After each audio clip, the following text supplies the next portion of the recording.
What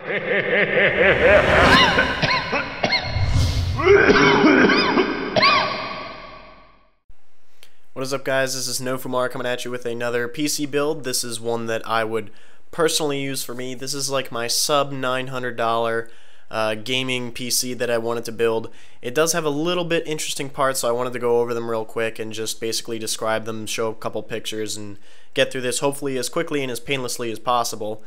So to start off, I'm going to be using an Intel Xeon E3 1230 V3. It's basically a quad core, and the nice thing about Xeons is they're basically i7s without integrated graphics, so you save some on the price. It still has hyper-threading, which is nice for me because I use certain engineering programs that can utilize hyper-threading, as well as video editing and rendering and things like that. So Xeons are really great bang for their buck. Granted, you cannot overclock them. These are stock frequencies. This one is 3.3 gigahertz.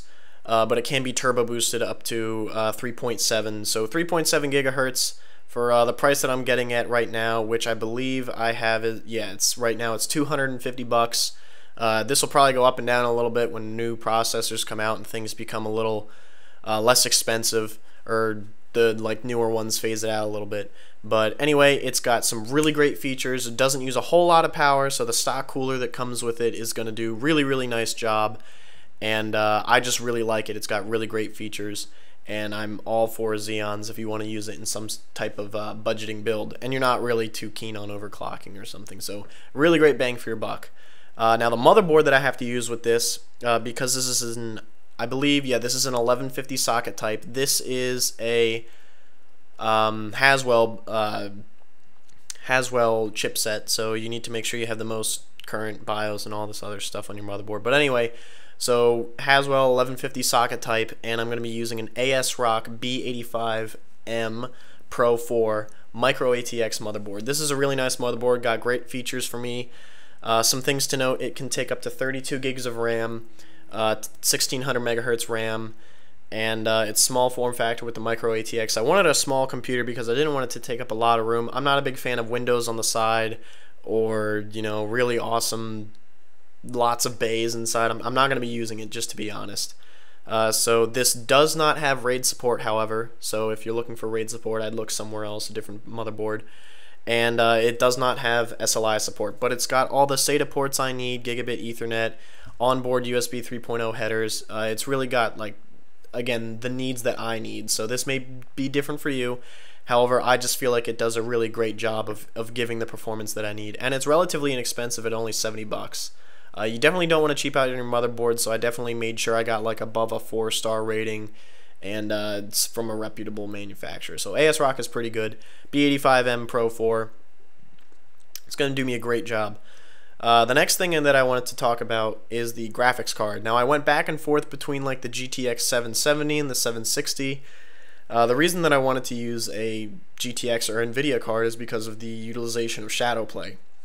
Shadowplay essentially allows you to rely on the GPU for game recording, as opposed to, something like Fraps that uses the CPU for that, and sometimes it takes a toll on games. But for Shadowplay, luckily it doesn't. It's already got the I think it's 284, 286 codec decoder thing in it, whatever. Does a really great job recording games without taking too much of a toll.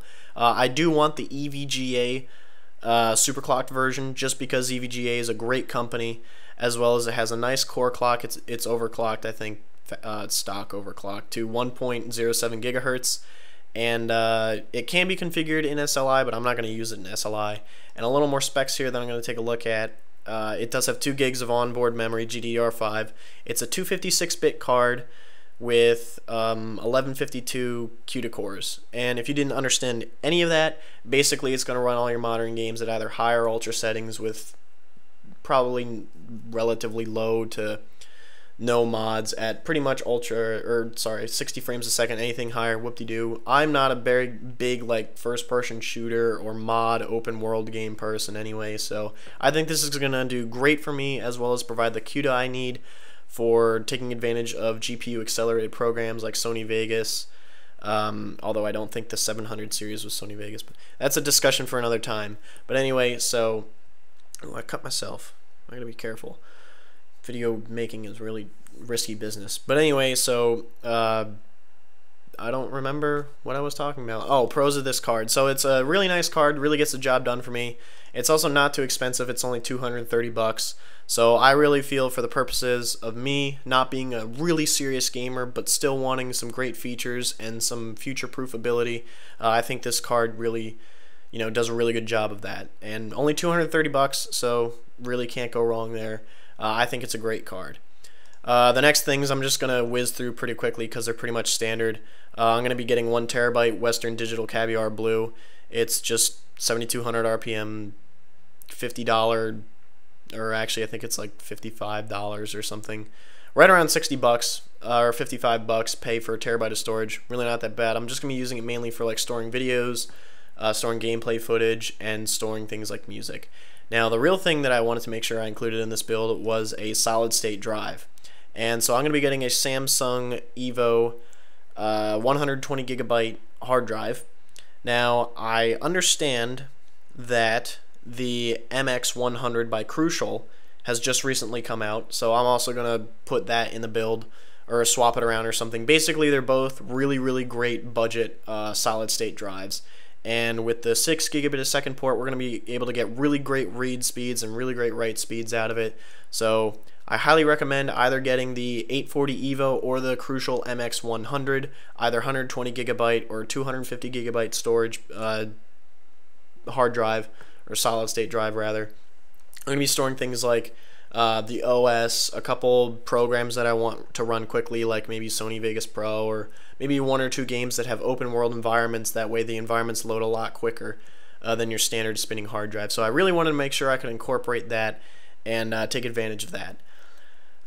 So then the next thing that I had to take a look at was the memory, which for some reason I didn't feel like clicking on. But anyway, basically just when you're buying memory, just make sure you buy 2 sticks because it's nice to run it in dual configuration. It makes it run a little bit faster. It's really not that important. But here for me, I'm going to be using 8 gigabytes, and I just want to make sure that it's 1600 megahertz and cast latency of 9, and anything from there I'm good. Right now, as of right now, the lowest price that I can find on PC Part Picker is Team Vulcan, 8 gigabytes.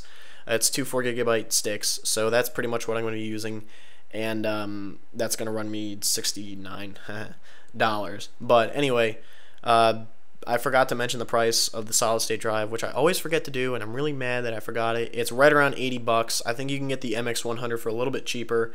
The 840 Evo has a little bit faster write speeds, but that's not really important. But anyway, they're both really great drives. Either of the two will work great.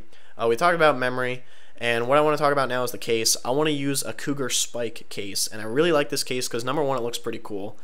And number two, it's a MicroATX form factor, meaning I'm not using up a lot of space, a lot of real estate off to the side of my desk or something or whatever. Again, I just don't need the lots of space. It might be easier to move around and whatnot. I've always had either a mid ATX case, or I actually don't know what my case size is. It's back home. I assume it's either mid ATX or micro ATX.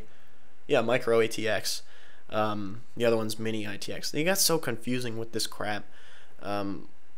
But anyway, so I'm going to be using this case. It's got front USB 3.0 headers, audio headers. It's got a drive bay for CD drive, which I'm going to be using. And it's not really too expensive. It's only 40 bucks on Newegg, so I'll definitely be using a case like that. I do really like the style of Cougar cases, so I definitely recommend taking a look at that if you want a cool, stylish case with some fun things. But anyway, my power supply that I want to include in this build is I really would like to use a modular power supply. And currently, if you go on PC Part Picker, there's going to be some 450 to 550 watt power supply that's semi-modular, meaning basically you have the essentials like your motherboard, your CPU, graphics card. Those are like standard wires that are just hooked in, and then if you want, you can hook in extra wires to make it so cable management's a lot easier, and you don't have 3,000 extra cables flying all around. So I went with a Corsair CX500M. It's a really great modular or semi-modular power supply, and I just think it's a really great job. Does really awesome. So I'm going to be using that, and you can pick it up for around 35-40 bucks. So I personally am just going to be using that. And for an optical drive, I'm just using any regular old. I think I'm using an Asus optical drive. or it's a lite-on CD DVD burner. And basically, I just like including that because I do have older games and programs that you need for a CD, and I don't feel like downloading and like Roller Coaster Tycoon or Backyard Baseball or Jumpstart Second Grade or something fun like that. But again, I just really want to make sure I have the availability. It's only 15 bucks. Throw it in there. Don't go wrong.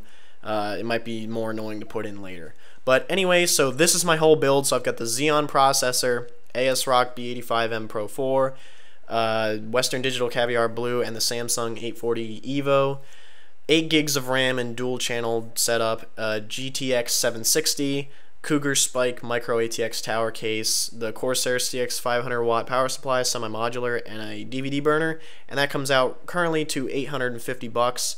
And I just think it will do great for gaming, great for rendering, good budget PC for me, and I have no qualms with it, so I really enjoy it. I'm going to link everything in the description and a PC part picker list for you guys if you want to take a look at it, maybe change it around for whatever customization needs you have. However, this is all I have for you guys, and I just wanted to share with the personal build that I would build if I had the money, which I don't because I'm a smart, frugal person, and I don't feel like spending money on things I don't need that my laptop can already do. But anyway, guys, I hope you enjoyed this video, and I hope you get some ideas for things that you might want to do in the future. But anyway, this is NoFumar, signing off.